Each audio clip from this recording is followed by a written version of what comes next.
Chapter 11. In Saudi Arabia, they call me a cowboy, but in Texas, they call me a Jew. James rose from the love seat and I turned off the camera. Together we walked to the office door and I opened it, expecting to find Barry. "Mr. Redmenton," I had said, surprised. "Did you let yourself in?" "No, no," Ken said with his hands up as though under arrest, his navy blue blazer pulled tightly across his broad shoulders and thick upper arms. "Mr. Chambers and I arrived together. He's just changing clothes. I'm so sorry to have startled you." "Oh, no, no, Ken, it's quite all right. Please meet James Anderson, my martial arts instructor. James, this is Ken Redmenton, a successful entrepreneur." James stepped forward and locked eyes with Ken. Their bodies instantly became rigid and their hands shot out instinctively, grasping one another in a tight handshake, palm to palm. Neither man smiled nor spoke. They did not shake hands, but they froze there in place. Although Ken was taller and broader than James, the men appeared to be equals before me, counterbalancing one another. It seemed we were in a vacuum, a timeless, spaceless vacuum. Barry walked up to us briskly as he finished tucking his shirt tail of his cotton button-up into his old pleated Gap jeans. The two men pulled back their hands as though breaking an electromagnetic bond. Their hands snapped back as quickly as they had shot forward. Each man began speaking over the other. "Pleased to meet you." Ken and James turned to look at Barry. He could tell there was something awkward about the moment, but in his Duval Chambers classic way, he broke the ice with a joke. "My shirt tail was longer before I took up eating ice cream and cookies in the evenings."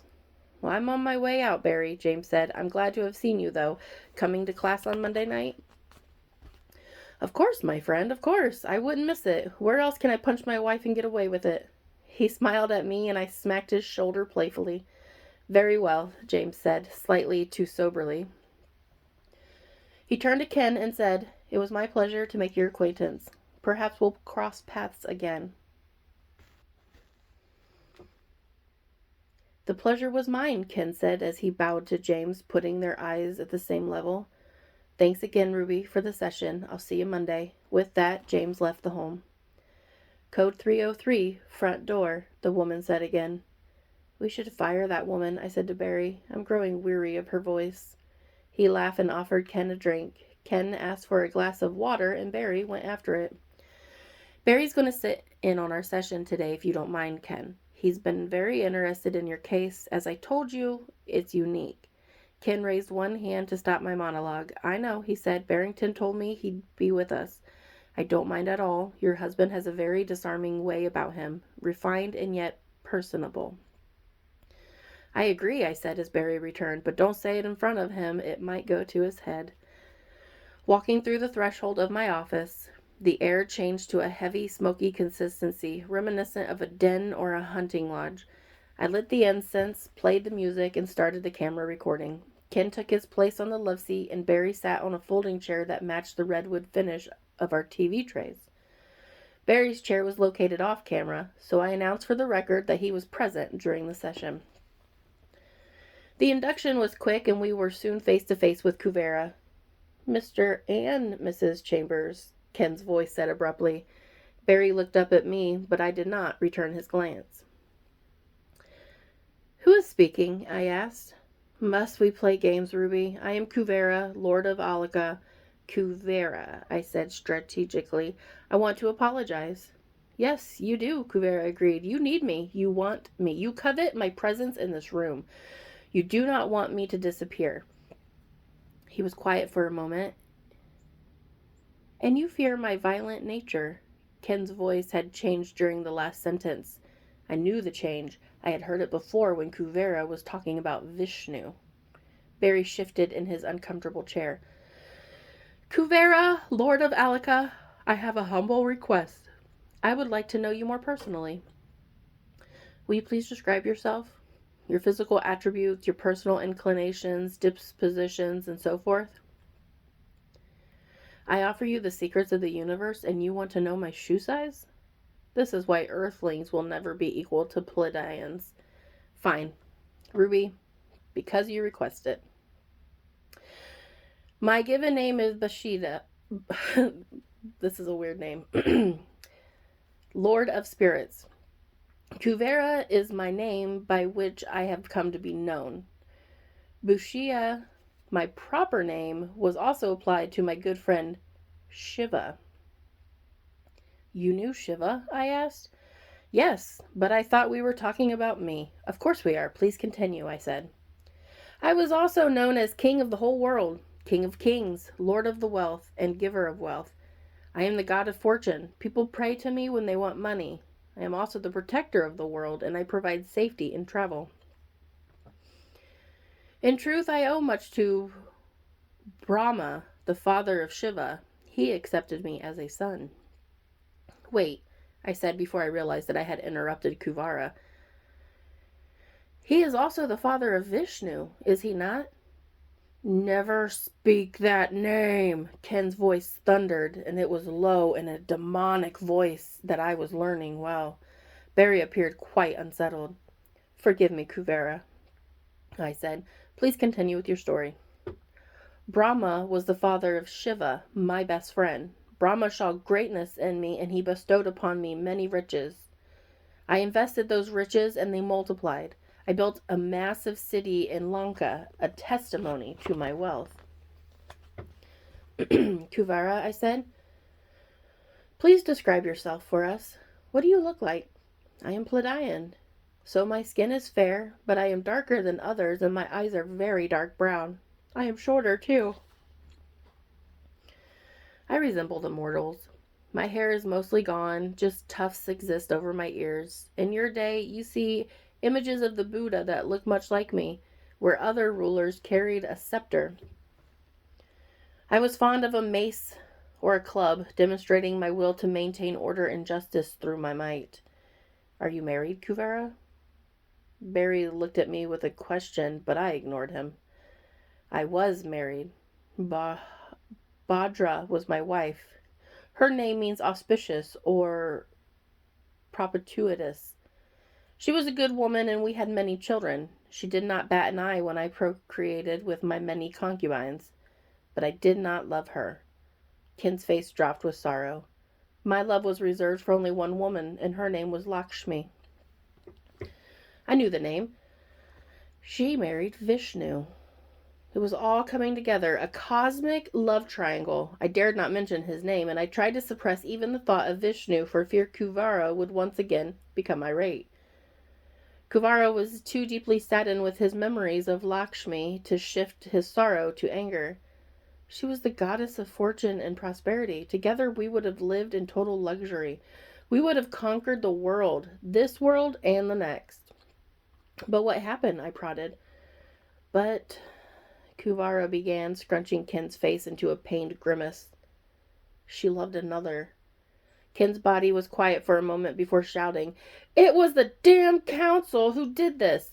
They brainwashed her. They made her think that fortune must be shared equally, that everyone must share the fruits of the earth, that her place must be deep under the waters where she would not be tempted by her own creation, the fertile earth. They convinced her that her efforts should be to benefit others before herself. Humans, no less. She worked hard to make the earth what it was. A beautiful womb of life, bursting with vivacity. She gave the earth its soul. Ken had been animated, but came to rest. It was wrong for them to take her from me. Keep the balance, they kept saying. Marry Bhadra and be happy, they said. I was in an arranged marriage, you see, between me and Bhadra, and we both knew it. Who did Lakshmi marry? I asked, pressing my luck. Ken's face grew red. I will speak no more today, Kuvera said through Ken's clenched teeth. And it was so. Ken's form sat silently despite my best efforts to reconnect with Kuvara. I brought him out of his trance and we conversed. What do you recall? I asked. Absolutely nothing, Ken said, again disappointed. Wait, Barry said. You don't remember anything from the past 35 minutes? Has it been that long? Ken asked. I guess I fell asleep or something. But you said, Barry began, but I cut him off. You said a lot, Ken. It was a fine session, one of the best. We got to know your past life personality, and you did great. Ken smiled. I looked at Barry, and he was amazed. Well, I'll be, Barry said. Unfortunately, I still need more time with your past life before you can review those tapes. Is it okay with you, Ken? Well, I'm anxious and eager to look at the footage, but if you think it will screw up the study, I understand. Ken was willing to follow despite being a natural leader. It occurred to me that the regressions were a pastime for him, mini vacations, as it were. I appreciate your understanding, I said. I guess that concludes today's session. As I walked to the camera, Ken spoke up. Well, then it's dinner time. I can drive if you prefer. Barry stood and thanked Ken for the offer, but said, I parked you in, Ken. Perhaps I can drive since we'll all be returning here either way. After shutting down the office and securing the house, I closed the door, and the woman could still be heard repeating, 303, front door. We all walked past Ken's bright red Hummer and piled into Barry's shiny black Yukon. You boys drive big wagons, I joked. It's like you're driving hordes of people around or maybe huge cargo. I like the ground clearance, especially in the winter, Barry said. It's a status thing for me, Ken stated. I like to arrive on the scene bigger and better. The truck establishes my dominance for me. I smiled, but I saw that Ken wasn't joking. His brown eyes gazed at his vehicles as we pulled away. The drive into the city was slow on a Friday evening, so we talked about work and leisure. As Ken instructed Barry on the turns to reach our destination, I asked more questions about Ken's work. So how do you decide which projects to invest in? I asked. Well, I'm pretty well connected, Ken said. My father's company made inroads with governments around the world. He set up offices and hangars in all 4 corners of the globe. When I moved from helicopters to expeditions, I took those contacts with me. Governments are funny that way, Ken continued. The men and women who hold office change regularly, but the power players never change. It's the party leaders who make all the decisions. Hitler, for example, could not have risen to power without the Nazi party leaders endorsing him. He coerced them. As their most outspoken and charismatic member, a real mover and shaker, he told them that he would become a chancellor or the entire party would go down. It was political extortion. Well, I never heard it put that way, Barry interjected. First we learn to hate Hitler, but then you have to hate the Nazi party that supported him, and finally you have to pity the Nazi party because Hitler hijacked the party. Well, that's pretty accurate, Ken said, and he continued with his explanation of his occupation. Hitler aside, all governments these days operate that way. Well, all governments that have stabilized. I don't work with warlords in Africa who commit genocide in every generation based on who has bigger guns or longer machetes.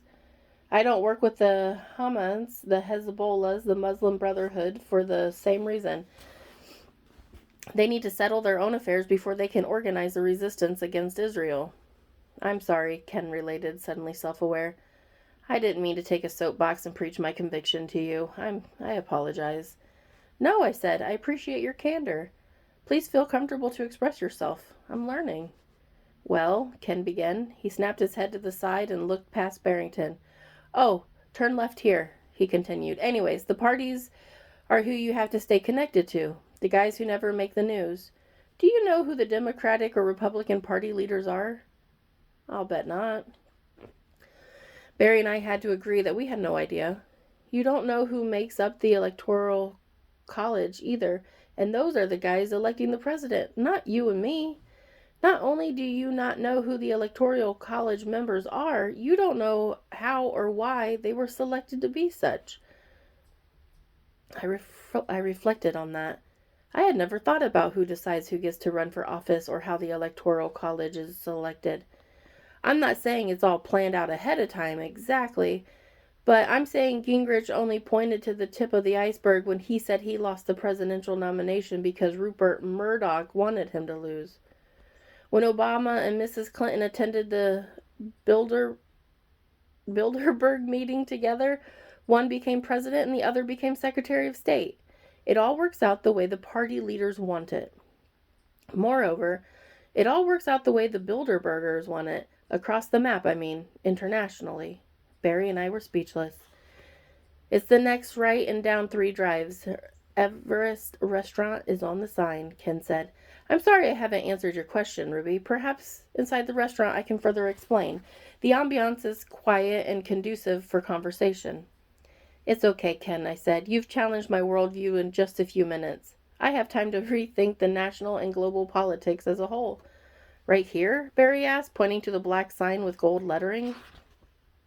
Perfect, Ken said. You won't believe the food. It's out of this world. Barry parked the Yukon, saying, I never knew this place was here. We entered the restaurant and were overcome with the scents and the decor. I felt as though I had entered a temple or a monastery. The lighting was dim and the music was playing it was very softly. From every corner of the room, melding with the spices of the food and the shiny gold trinkets and wall hangings against the dark green wallpaper. The tables were very long, as though large groups were anticipated. It was the kind of place where you felt you should remove your shoes and your hat outside just for reverence. And an unassuming and quiet to the point of shy, a hostess led us to our table near the back corner of the restaurant. Ken bowed his broad shoulders low as he thanked her. We all took our seats, and Ken explained. It's more or less family-style dining. You decide what looks good, and you order it. When the food comes out, we sample everything that everyone has ordered. This is a difficult test for Americans. We want our food and our food only. We like the fences and the walls in this country. Mine is mine and yours is yours. The dining experience will be quite different from that. I smiled and I nodded, understanding, and then I opened the menu. I couldn't read it. The English translations were so befuddled that I wasn't sure if I was seeing seafood or steak. I looked at Barry, and he was studying his menu as well. After finding the seam of my cloth napkin and rubbing it between my fingers for a few moments, I decided to engage my husband. Reaching over with my near hand, I squeezed his knee, and he looked at me. I lifted my eyebrows, smiled one corner of my mouth, and shrugged my shoulders. Barry smiled to show the understanding. We both looked at Ken, who was licking his lips as he read his menu. Ken, Barry interrupted. Can you please order for us? We trust your judgment. If that's okay with you, Ken replied, I'd love to. I'll create a smorgasbord of Nepali food for you to sample. It'll be great fun. Barry and I nodded and the waitress came to our table. Ken rattled off of several dishes, throwing in appetizers and drinks. Barry and I sat amazed, listening to Ken's American English accent as he spoke whatever language the Nepalis spoke. I looked around the dining room as the waitress took our order to the kitchen. The imagery was as interesting as it was eccentric. Ken saw my wandering eyes. Is it Hinduism or Buddhism? I asked. Yes, Ken said jovially. You have to understand that imagery lines dividing nations are arbitrary and practically useless. Your position on one side or the other of the line tells you who has the right to tax you and whose laws you have to obey. He let that sink in for a moment. But culture knows no lines. It's so smooth a blend from one to the next. Tibet, Nepal, Bangladesh, Bhutan, and so forth are the beautiful amalgamations of Indian and Chinese traditions. Just the languages share words. Religion shares gods and taboos, talismans and fetishes. I knew a woman from Germany, my husband said, who lived near the French border. Her family was fluent in both German and French. The children in the family were fluent in English as well, and they ate foods indigenous both to France and to Germany. That's a great example, Ken said, and so is Belgium. Their country is full of cultural integration. French, English, Dutch, German. Nepal shares spiritual beliefs with all of her neighbors, blending them in ways unique to Nepal.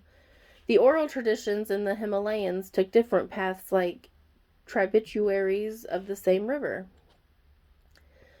So the Buddha may look like a fat man under a tree, or he may look like the taller, thinner Vedic god, I offered. Yes, Ken said with a tilt of his head, acknowledging my limited but invested understanding of the region and its religions. You'll see Buddha holding a lotus flower. You may even find Buddha with 4 arms. He laughed lightly as our drinks were served. Water here, Ken said. Chai there, and a kind of ginger lemonade over there. We can share all three. Ken was right when saying that sharing was foreign. I found myself thinking that native peoples probably didn't share their drinks the same way they shared their dishes, but I wasn't going to argue or complain. The spiced chai was freshly ground, steeped to perfection. Ken tipped it to his lips, savoring the experience as much as the taste. Ken placed the cup on the table before me just as the appetizers came. He pointed and spoke the names: Samasa, Momas, both chicken and vegetables, and cilantro mint chicken tikka. I couldn't name what I saw and I couldn't identify the ingredients, but I was a trooper, finding that I enjoyed everything that I sampled. Ken continued where he had left off in the Yukon. I communicate with departments of education, departments of natural resources, departments of this or that or the other. Government reorganize regularly, and you never know who's okaying the amount of rat intestine in your processed meat, the FDA or the USDA. In the end, you have to find that the producers of the food are, in fact, making regulatory mandates on their own industry. They regulate themselves in a very well oiled machine of self interests. Ken looked at my hubby, and at me, picking through the food before us, sipping our drinks after every bite. I'm sorry, he said. I'm on my soapbox again. Let me cut to the chase. I have my thumb on the pulse of paleontological, anthropological, and archaeological developments. I know who in the world is looking for what piece of the puzzle, and I make sure my name is discussed as expeditions are being planned. Whenever someone is looking for the missing link, I'm there to fund the project. Like I said before, I never lose capital, I only stand to gain. How do you make money at this? Barry asked, pushing the light brown hair of his parted bangs to the side. Barrington was a consummate professional, but sometimes an uneasy in social circles. This dinner was good for him. Well, if you must know the whole truth, I skim off a little here and a lot there. I write mineral rights into the contract so that when oil, coal, gas, or precious metals and jewels are found accidentally during the dig, I can exploit the resources. Thanks to hydraulic fracturing, I can access a lot more natural gases and oils in the area never before available. Anyways, that's the lot. The little is that I operate as a go-between, lining up contractors who own things like dump trucks and backhoes. Government pay ridiculous amount of money to rent the equipment from locals. It helps the local economy, and it keeps the federal government in good graces with the local representatives. That's another important political point, if I may, that the larger the government, the less democratic. Our federal government is a constitutional republic, but our local town hall meetings are actual democracy when the issue is voted on and the residents who are affected by the outcome. All levels of government are on a scale from outright democracy to outright tyranny. The word tyranny rang in my ears. I was struggling now to recall if James or Ken had talked about tyranny under hypnosis. So, anyways, I organized the labor and the equipment, funneling government funds through my agency to the contractors. You act as a temp agency, Barry said, holding his water glass and quickly sipping it after making the assertion. Right, Ken agreed. An on-site, project-specific temp agency. I provide everything from catering to ladders and helicopters. You must be all things to all people, I observed. It must be difficult crossing national and cultural borders so often. Ken laughed at the joke, only he heard, and then explained, in Saudi Arabia they call me a cowboy, but in Texas they call me a Jew. When the entrees arrived, everyone was issued a plate of his or her own with the proper silverware. The platters were placed within reach of everyone. Upon Ken's instruction, we began to sample the foods, moving manageable portions onto our plates. I sampled kahari chicken, goat dabansak, and mali kofta. Ken explained that the menu options were not only from Nepal, but also India, as well as other bordering countries and near the Himalayas. Much of the menu here is available from street vendors and country, he said. I couldn't believe how savory each dish was. My mouth watered as each bite approached my lips. The food was real. It was not processed or packaged for longer shelf life with sodium and potassium added. Everything tasted like it ought to taste, and that made the meal come together with a delightful blend of flavors. The peppers were hot, but the pickled radishes were sweet. I was thrilled with every new taste. I dabbed with the cloth napkin quickly before the next forkful approached my mouth. They try to get it right, Ken said through a mouthful of morsels, but they have to cater to the American consumer. We've had our minds systematically changed to think that food should be tasteless until high fructose corn syrup is added. We've gotten so that teriyaki chicken and a fruit roll-up taste the same. It's shameful. We continued enjoying our horn of plenty. For my part, I was voracious. I didn't realize I was hungry. When my body was given flavorful, nutritious food, it wanted more and more. My stomach, it seemed, had a direct line to the fork, bypassing my better judgment and shoveling more food into it. As the eating waned and the conversation grew, Ken asked, "So, Barrington, tell me about your occupation. Is it mostly trust funds and investing bankment? Investment banking?" Sorry. Barry wiped his mouth with the cloth napkin and replied, "It is. Unfortunately, I don't get to travel to far off places in search of artifacts and missing links. Occasionally, I get to fly to far off places and play the links, though." His belly bounced beneath his cotton shirt as he laughed. "My husband has to entertain clients," I explained, patting Barrington on the thigh. "Although he's a duffer on the golf course, he's a good schmoozer." "That I understand," Ken said. "I've been on both sides of that game board. It's strange that we act out our parts, isn't it? We drink the imported beer and talk about sand wedges as though they're the incredible inventions. Business courtships is like dating but never getting married. It's all about the movies and popcorn, but no bedroom consummation, if I may be so crass." Barry nodded and smiled knowingly. He liked Ken. They could relate. "You must be good at your job then, Barry," Ken suggested. "Not just any Joe can entertain the clientele on weekend excursions." "Oh, Barry is awesome," I said. I giggled to myself as I thought about the bedroom reference. "Sometimes they let me tag along. We flew to the Philippines to entertain a client there. Barry played golf with a few Koreans and a couple Filipinos and a random man from Thailand. I watched Barry dazzle them with his wit and his wisdom." I wiped my hands on the cloth napkin and smothered the collar of my satin blouse. "All the way to the Philippines for golf?" Ken asked. "Oh, yes," Barry said. "We handle huge international accounts. A lot of them are from developing countries. Since the 1988 Olympics, there's a lot more money funneling through Korea. Samsung, LG, and Hyundai are a few of the big ones, but then there's the SK Corporation, who we work with. They're big developers building houses and office buildings and that touch the sky. Manila has a smaller account, and Thailand doesn't have much, but they typically use the Brits. Palau, Guam, and of course Puerto Rico and the Virgin Islands all have investors that we cater to." "That's very interesting, Barry. I would have imagined you mostly dealt with the Rocky Mountain corporations like government contractors making aircraft or developing chemicals and biological weapons." "Oh, we have our share of that, of course.